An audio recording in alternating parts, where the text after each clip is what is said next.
안녕하세요. 몽실맘이 추운 월요일. 너무 지금 밖에 온도가 10도 영하? 꼼짝을 못하게 할 정도로 추운 날씨예요. 참. 여러분도 감기 조심하시고 옷 따뜻하게 입으시고 특히 마스크나 목도리를 잘 하셔야 돼요. 목을 따뜻하게만 해줘도 그 체온이 거의 목에 있으니까 목을 따뜻하게 해주시는 것도 좋으실 것 같아요. 그러면 제가요, 요즘 책을 너무 많이 안 읽었어요. 데미안을 빨리 이것을 읽어서 반납을 해야 되는데, 읽어드릴게요. 그 다음은 읽어놔야겠습니다. 내가 미처 명확히 깨닫지는 못했지만, 그 은둔자의 음울한 방 안 난로 앞에 함께 엎드려 있을 때, 피스토리우스는 이미 첫 수업을 시작했다. 불꽃을 들여다본 일이 참 좋았다. 그 일은 내가 항상 가지고 있으면서도 한 번도 제대로 성찰하지 않았던 나의 내면의 성향들을 강화하고 확인시켜 주었다. 점차 나의 성향들이 조금씩 내게 분명해졌다. 나는 어릴 때부터 자연이 기이한 현상에 몰두하는 버릇이 있었다. 관찰하는 게 아니라 그것들이 마법 같은 힘과 심오하게 헷갈리는 언어에 푹 빠지는 것이다. 옹이투성이 커다란 기다란 나무뿌리, 돌 속의 혈관처럼 색색으로 층이 암맥, 물 위에 뜬 기름 얼룩, 유리 섬세한 균열, 온갖 것들이 마법 같은 힘으로 단번에 나를 사로잡았다. 특히 물과 불, 연기, 구름, 먼지, 무엇보다도 눈을 감았을 때 보이는 빙빙 맴도는 갖가지 빛깔이 무늬가 좋았다. 피스토리우스를 방문하고 며칠 후부터 그때의 기억들이 떠오르기 시작했다. 그날 저녁 이후로 느껴지는 이 힘과 기쁨, 감정의 고향은 전적으로 활활 타오르는 불을 오랫동안 응시했던 것에서 시작되었다. 정말이지 불을 응시한 것만으로도 놀랄 만큼 유쾌하고 만족스러웠다. 이 새로운 경험이 내가 본래의 인생 목표를 향해 가는 동안 발견했던 몇몇 경험들에 보태졌다. 어떤 현상들을 세밀히 관찰하는 것 말이다. 불합리하고 심하게 괴상한 자연 형상에 몰두하면 나의 내면이 이 형상을 만들어낸 어떤 의지와 조화되는 존재라는 깨우침을 준다. 그러다 보면 그것이 곧 내 기분이고 나의 창조물이라 여겨지면서 나와 자연의 경계가 흔들리고 녹아서 망막에 맺힌 형상이 바깥의 인상에서 왔는지 내면이 인상에서 비롯되었는지 파악할 수 없게 된다. 우리가 창조적인지 우리 영혼이 얼마나 쉴 새 없이 세계의 창조에 관여하는지를 이보다 더 쉽고 간단하게 발견해내는 방법은 없다. 나와 자연에 착용하는 신은 나눌 수 없는 동일한 신이니까. 만일 세계가 붕괴되어도 우리 중에 누군가 재건할 수 있다. 산과 강, 나무나 잎, 뿌리와 꽃, 그렇게 모든 자연물의 원형이 우리 속에 존재하며 영혼에서 나오기 때문이다. 그 영혼의 본질은 영원하고 정확히도 몰라도 되게 사랑의 힘과 창조 힘으로 느껴진다. 몇 년 후 나는 나의 관찰이 이미 증명되어 있음을 알았다. 레오나르도 다빈치가 많은 이들이 침뱉은 담벼락을 바라보는 일이 얼마나 크게 얼마나 강력하게 흥미로운가를 쓴 책이 있었다. 그는 벽이 축축한 얼룩 앞에서 마치 피스토리우스와 내가 불을 보며 느낀 것과 똑같이 느낀 것이다. 다음번에 만났을 때 오르간 연주자는 내게 설명했다. 우리는 개인을 너무 좁게 한정해버려 아주 개별적인 특징이나 보통 사람들과 편안하게 다른 것만을 개성이라고 생각하지. 하지만 우리를 이루는 것은 다 세계의 성분이야. 우리 육체가 어른나 훨씬 더 이전이 생명체까지 거슬러 올라가는 진화적 계보를 지녔듯 우리 영혼도 인류의 영혼 속에 존재했던 온갖 것을 지니고 있다는 말이지. 이제까지 존재했던 모든 신과 악마는 그리스인에게 있었건 중국인에게 있었건 아프리카 줄루족에게 있었건 모두 잠재적 가능성으로서 소망으로서 대안으로서 우리 안에 남아있어. 만일 인류가 적당히 재능은 있지만 교육은 전혀 받지 못한 아이 한 명만 남기고 멸망해버린데도 이 아이가 이전 인류의 진화 과정을 재발할 거야. 신들과 악마들, 낙원들, 계율과 금기, 구약과 신학 등 모든 것을 그 아이가 재현해낼 거야. 만약 그렇다면 그때 개인이 가치는 도대체 어딨죠? 우리 안에 모든 것이 이미 다 준비되어 있다면 도대체 어떤 이유로 우리는 계속 노력해야 합니까? 잠깐! 피토리우스는 성급히 소리쳤다. 내면의 세계를 지니고 있는 것만 그것을 알고 있는 것은 엄청나게 달라. 광인이 플라톤을 연상시키는 사상을 창조해낼 수 있고 헤른 드루트파 학교에 다니는 독실한 어린 학생이 그 노시스파나 조로아스터파에 나타난 깊은 신화적인 연관을 독창적으로 생각해낼 수도 있겠지. 그렇지만 그들이 스스로 인식하고 있지 않다면 반대로 나무나 돌, 기껏다 짐승이나 다를 바가 없네. 그러나 이 인식의 불꽃이 최초로 번쩍 빛나는 순간 그는 곧바로 인간이 되지. 자네도 자기 거리를 걷는 모든 두 발 달린 족속들을 단지 직립보행을 하고 자식을 열단과 뱃속에 넣고 다닌다는 것만으로 인간으로 생각하지는 않겠지? 얼마나 많은 이가 물고기나 양, 벌레나 거머리에 불과한지, 개미나 벌과 같은 존재에 불과한지. 물론 그들 각자가 인간이 될 가능성을 지니고 있지만 스스로 예감하거나 부분적인 망정 자학해야만 그 가능성이 비로소 자기 것이 될 거네. 우리 대화는 이런 식이었다. 내게 완전히 새롭거나 놀라운 내용은 드물었다. 그런데도 모든 대화가 심지어 아주 평범한 이야기들까지도 내 안에 같은 지점을 부드럽게 그러나 끈질기게 망치려 댔다. 모든 대화가 나의 형상을 도왔다. 허물을 먹고 껍질을 깨트리게 도와서 매번 나는 머리를 조금씩 더 놓고 더 자유롭게 치켜들었고 마침내 내 황급빛 새가 아름다운 머리를 산산이 부서진 세 개의 껍질 밖으로 내밀었다. 우리는 자주 서로의 꿈 이야기를 했다. 피스토리우스는 꿈을 해석할 줄 알았다. 놀라운 이야기 하나가 떠오른다. 내가 꿈속에 살았는데 사실은 감당할 수 없는 힘으로 크게 도약해서 대기를 가르고 내에 던져진 것이었다. 나는 비상의 감각이 매우 들떴다가 걱정될 만큼 점점 더 높이 치솟아 갈수록 무기력해지자 공포가 밀려왔다. 그 순간 상승과 낙하가 호흡이 들숨과 날숨으로 조절된다는 사실을 발견하자 살았다 싶었다. 피스토리우스는 그 꿈을 이렇게 해석했다. 자네를 날 수 있게 한 비약이란 인간이 위대한 특전이네. 모두가 가지고 있지. 이 힘이 그러니 느껴지는 감정이야. 하지만 곧 불안해지는 거야. 왜냐하면 대단히 위험한 일이니까. 그래서 대부분 날개를 포기하고 법의 규정에 따라 걷는 편을 택한다네. 하지만 자네는 그렇지 않았어. 유능한 청년답게 계속 날고 있지. 그러니 생각해봐. 자네는 점점 더 잘 날게 되는 데다가 자네를 계속 휩쓸 커다랗고 알 수 없는 보편적인 위대한 힘에 섬세하고 가냘픈 자신의 힘이 더해진 것을 느낄 거야. 하나의 기관, 하나의 방향키처럼 말이지. 얼마나 기막힌 일인가. 그런 일이 없다면 무기력하게 공중에 내던져진 것과 다를 바가 없지. 미친 사람처럼 말이야. 하늘을 나는 자들은 땅만 걸어다니는 사람보다야 깊은 예감을 받았지만 어떤 열쇠나 방향키도 없기 때문에 끝없는 심연으로 추락한대. 그런데 싱클레어, 자네 그걸 제대로 해내고 있어. 어째서 그걸 아직도 전혀 모를까? 자네는 어떤 새 기관, 호흡을 조절해주는 새로운 기관을 가지고 그걸 하고 있어. 이제는 자네 영혼이 근원에 있어서는 얼마나 개인적이지 않은지 깨달았겠지? 왜냐하면 자네 영혼이 스스로의 힘으로 이 조절기를 고안해낸 게 아니니까. 전혀 새로운 게 아니야. 빌려온 것이고 이미 수천 년 전부터 존재하던 거야. 그것은 물고기의 평형기관, 즉 불해야. 불해가 폐의 역할도 하기 때문에 상황에 따라서는 호흡의 불해를 이용하는 덜 진화된 희귀한 물고기 종류가 오늘날에도 있다네. 그는 심지어 동물학 책을 한 권 가져와서 진화의 흔적이 담긴 물고기 이름과 그림까지 보여주었다. 나는 특이한 전율과 함께 나의 내면의 진화 초기 단계의 기능이 생동하고 있음을 느꼈다. 야곱의 싸움. 별난 음악가 피스토리우스가 들려준 아브락사스 이야기를 여기서 간단히 되풀이해서 설명하기는 어렵다. 그보다는 그에게 배운 것으로 나 자신에게로 한 발짝 더 내디뎠다는 점이 중요했다. 당시 나는 18이 괴짜 청년으로 5만 가지 일에 조숙하면서도 다른 5만 가지 일에는 뒤떨어지고 무력했다. 또래들과 비교할 때면 나 자신이 무척 잘났다는 건방진 생각이 들었다가도 곧 열등감과 우울감에 빠졌다. 내가 천재 같다가도 반쯤 미친 게 아닐까 하는 의심을 품었다. 친구들과 섞이지 못했고 자책과 염려에 사로잡혔다. 나와 그들 사이에 절망적인 거리감이 느껴졌고 나는 삶으로부터 격리되었다. 괴짜 어른인 피스토리우스는 내게 용기를 잃지 말고 스스로를 존중하라고 말해주었다. 그는 스스로 모범을 보였으니 나의 말들과 꿈들과 생각 속에서 가치를 찾아내서 결코 가볍게 여기지 않고 진지하게 의논해 준 것이다. 자네가 언젠가 음악이 도덕과 무관해서 좋았다고 했었지?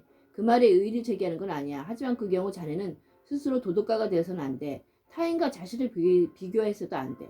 자연이 자네를 박쥐로 만들었다면 타조가 되려고 애쓰지 말란 말이네. 자넨 번번이 자신이 별난 사람이고 남들과 다른 길을 가고 있다고 자책하는데 그런 생각을 버려 불을 들여다보고 흘러가는 구름을 응시하고 그러다가 내면의 소리가 들리거든 즉시 그것들에 자신을 내맡기게. 처음부터 선생님이나 아버지 혹은 신이 뜻과 일치하는지 그들이 마음에 들지를 묻지는 말라고. 그런 무릎이 사람을 망쳐. 그렇게 하면 안전하게 인도로 거는 화석이 되고 마는 거야. 이봐 싱클레어. 우리 신의 이름은 아브락사스. 신이자 악마이고 빛의 세계와 어둠의 세계를 동시에 지니고 있다네. 아브락사스는 어떤 생각도 어떤 꿈도 제외하지 않아.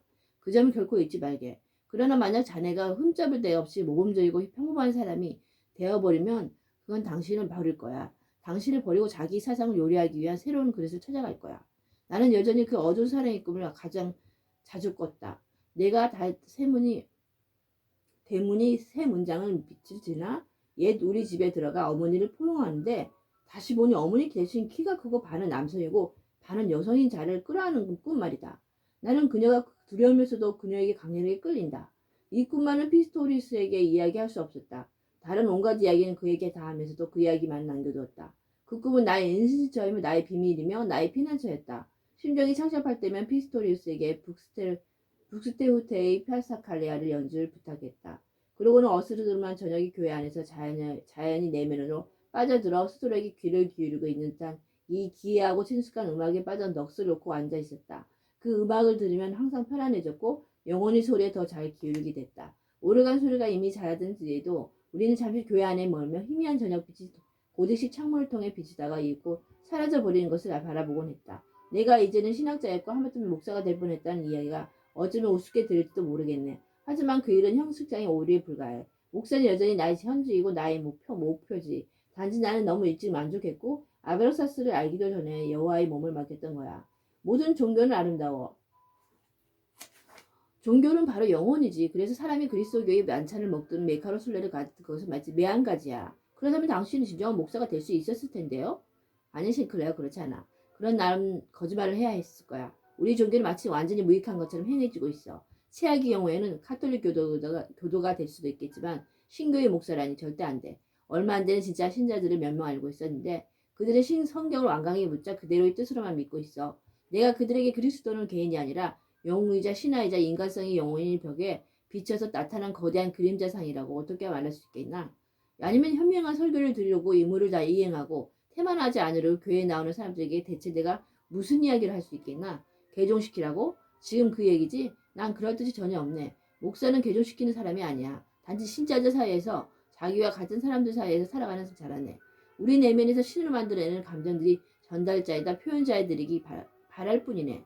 그는 잠시 숨을 돌렸다가 이야기를 계속했다. 친구, 우리가 아브락사스라고 이름을 지은 우리 새 믿음은 아름다운 것이라네. 우리가 가진 것 중에서 최고야. 하지만 아직 갓난아기에 불과해. 아직 날개도 돋지 않았어. 고독한 종교도 진짜가 못 된다네. 종교는 공동체의 것이어야 하네. 예배와 도치, 축제와 비밀스러운 의식이 있어야만 해. 그가 자기 생각으로 빠져들어갔다. 그가 그 의식을 혼자서는 아니면 몇몇 사람들끼리 수행할 수는 없나요? 나는 주저하면서 물었다. 그는 고개를 끄덕였다. 가능하네. 내가 이미 오래전부터 그렇게 해오고 있으니까. 다른 사람들이 알면 수년쯤 감옥에 처박힐 그런 예배를 행해왔지. 그러나 나는 그것도 진짜가 아님을 아네. 갑자기 그가 내 어깨를 쳤다. 나는 깜짝 놀라서 움츠렸다. 젊은이, 그는 성급하게 소리쳤다. 자네 역시 비밀의식을 갖고 있어. 자네는 분명히 내게 말하지 않은 꿈을 꿀 거야. 그걸 알겠다는 게 아니야. 그 꿈을 갖고 살아가는 거야. 그것을 갖고 놀고 그것을 위한 재단을 마련하라고. 완전하진 않지만 그러는 것도 하나의 길일 수 있어. 우리가 자네와 내와 몇몇 사람들이 이 세계를 개선할 수 있을지는 장차 알게 되겠지. 하지만 그동안 우리는 매일 내면을 개선을 해 나가야 하는.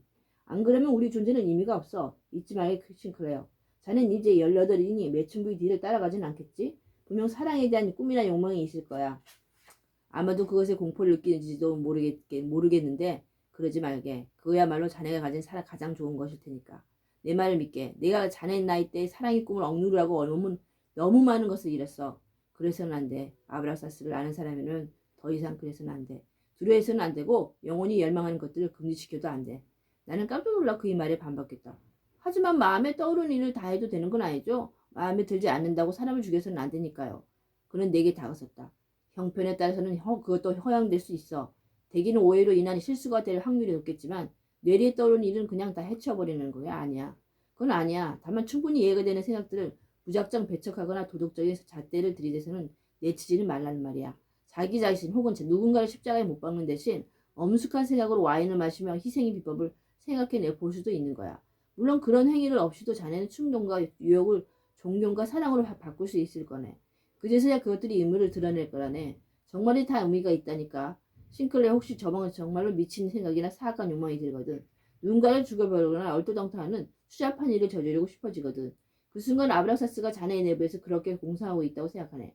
자네가 없애 보이고 싶은 자는 실존하는 암흑의식이 아니라 그 모습으로 변장한 것에 불과하다네. 누가 믿다면 그가 자네 내부에 있는 그 무엇인가를 가지고 있기 때문이라네. 우리 내면에 없는 것은 우리를 화나게 하지 못하는 법이니까. 피스토리우스가 이토록 나의 예심을 정확하게 지적한 건 처음이었다. 나는 대답할 수가 없었다. 그러나 나를 강렬하게 가장 기묘하게 감동시킨 것은 이 충고가 이미 여러 해 전부터 내 마음속에서 울리고 있는 데미안의 말과 너무나 유사하다는 사실이다. 그들은 피차 서로에 대해 아무것도 모르면서도 내게 똑같이 충고한 것이다. 피스토리우스가 나지막한 목소리로 말했다. 우리가 보는 사물이란 우리 내면에 있는 것과 똑같아. 내면에 이미 가지고 있는 현실 외에 다른 현실이 없어. 그래서 그렇게는 많은 사람들이 비현실적으로 살고 있는 거야. 외부 세계에서 가져온 이미지만을 현실로 여기면서. 내면의 세계가 한마디도 못하게 하거든. 그래도 행복할 수가 있겠지. 하지만 일단 다른 길을 발견하면 더 이상 다수가 가는 길로 함께 갈 수가 없지. 싱클레어, 다수가 가는 길은 편하지만 우리 길은 힘들다네. 하지만 우리는 우리 길을 가세.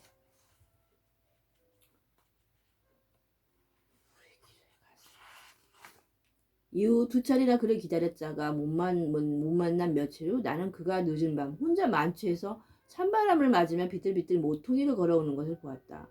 나는 그를 부르고 싶지 않았다. 그는 나를 못 따라보고 곁을 스쳐 지나가는데 미지의 것이 자신을 부르는 어두운 소리를 뒤따라가는 것처럼 이글이글 불타는 고독한 시선으로 앞쪽만 응시하고 있었다.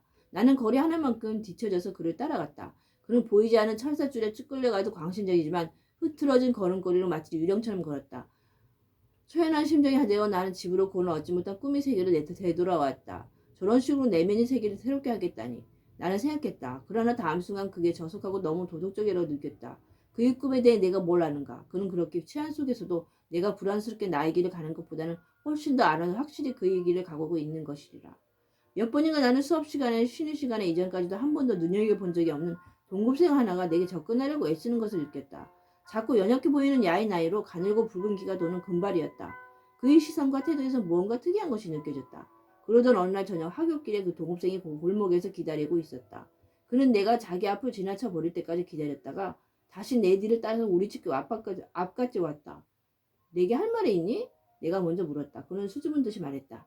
너랑 잠깐 이야기를 하고 싶은데 조금만 함께 걸어줄 수 있니? 나는 그를 따라 걸었다. 아이가 몹시 흥분하고 기대에 차 있음이 느껴졌다. 손이 부들부들 떨리고 있었다. 너 신명술하지? 그의 당돌한 물음에 나는 웃음이 터졌다. 아니 그나오 그 절대로 아니야. 어떻게 그런 엉뚱한 생각을 하게 됐니? 아니면 접신술은? 그것도 아니야.